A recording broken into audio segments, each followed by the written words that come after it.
I think sometimes myself and probably many people will know that that kind of work is the work you have to do, but it's easier to not do the work, live in your head, worry about what you can't control and not change anything. Like, oddly enough, right?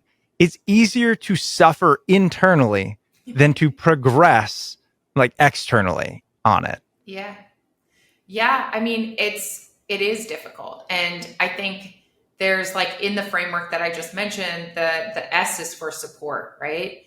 And one thing I've learned is like there is no self-made man or woman, despite all the lists and awards. Like none of us are an island. We're all interconnected. And the more we realize that we need support in these journeys of self-exploration, of moving past our fear and internal resistance, the better off we'll be for it. And so I encourage people to surround themselves with numerous different types of support. So one are success advisors, and those are people that have embraced uncertainty, have taken risks, because they're going to be the bold ones that you can look up to. You can think, gosh, this is possible. This is within the realm of possibility.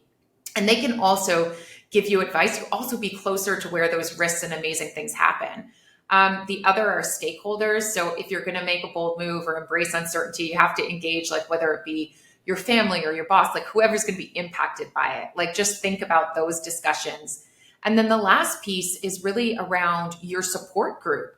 And that safety net is what's going to help you. Like, Chris, if you took a risk and, got over a fear of uncertainty, and then things didn't turn out as you had hoped, you need someone to help you get through that time. And if they do, you need someone to help you level up and make the most of that opportunity. So I Yeah. really think we underestimate the power of those things. If somebody is not feeling entirely fulfilled with where they are, and they're looking, they're beginning the steps of change in a career, they're thinking about it, where do we start?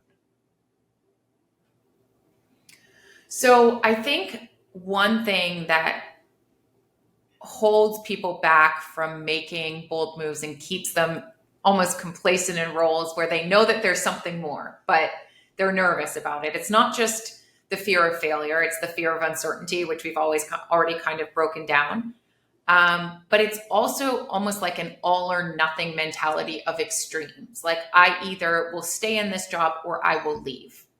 I will either take this secondment or I won't. I'll either move to Singapore or I'll stay in Wisconsin. Like these are extremes.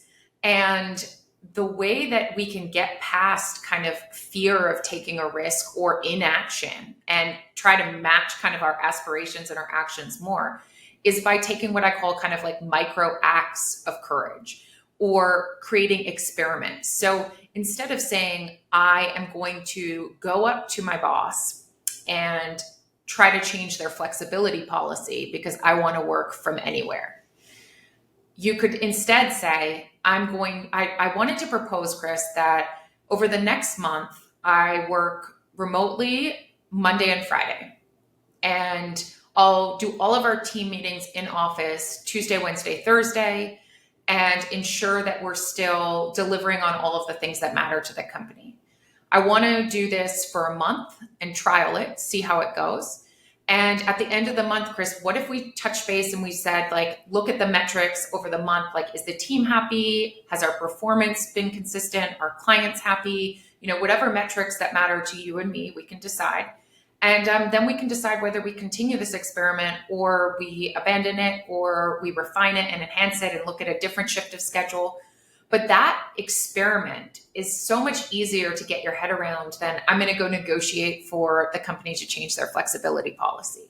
Mm-hmm. And the same when you're thinking about, making a move in a career, you could say, well, what can I experiment with for a month to evaluate like maybe the market need or my abilities in this space, or, would it be, and what are the things that are going to indicate success or give me more information to refine it going forward?